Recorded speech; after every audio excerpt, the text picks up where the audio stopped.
Madam, આજકાલ પીસીઓડીના cases ખૂબ જ વધી રહ્યા છે. તો પીસીઓડી થવાના કારણો અને લક્ષણો શું હોઈ શકે? સર, પીસીઓડીના ઘણા બધા કેસીસ અમારી પાસે આવતા હોય છે. સ્પેશિયલી જે યંગ છોકરીઓ છે એ લોકોમાં પીસીઓડીના કેસીસ વધારે જોવા મળે છે. તેનું મેઇન કારણ છે બદલતી આપણી લાઈફસ્ટાઈલ. આપણી લાઈફસ્ટાઈલ એકદમ ચેન્જ થઈ ગઈ છે.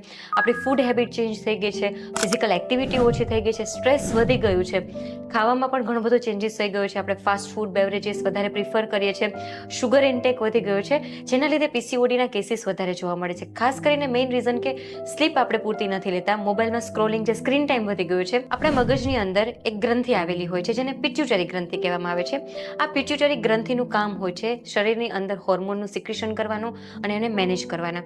હવે આપણે વધારે પડતો સ્ક્રીન ટાઈમ યુઝ કરીએ, જેના લીધે આપણી પિટ્યુટરી ગ્રંથિ કન્ફ્યુઝ થઈ જાય છે, જેના લીધે હોર્મોનલ ઇમ્બેલેન્સ થાય છે અને જેના લીધે પણ પીસીઓડી થાય છે.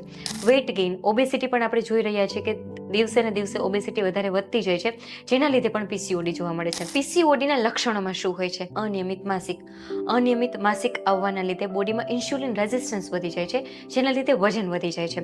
વજનની સાથે ચહેરા ઉપર ચીનના ભાગે, બેકના ભાગે જે પુરુષની પેટર્નમાં હેર ગ્રોથ થતો હોય એ રીતના હેર ગ્રોથ થાય છે. મૂડ સ્વિંગ થાય છે. સ્વભાવ એકદમ ચીડિયો થઈ જાય છે, કે ચેન નથી પડતું. આમ જોવા જઈએ તો પીસીઓડીનું મેઇન લક્ષણ હોય છે ઇનફર્ટિલિટી.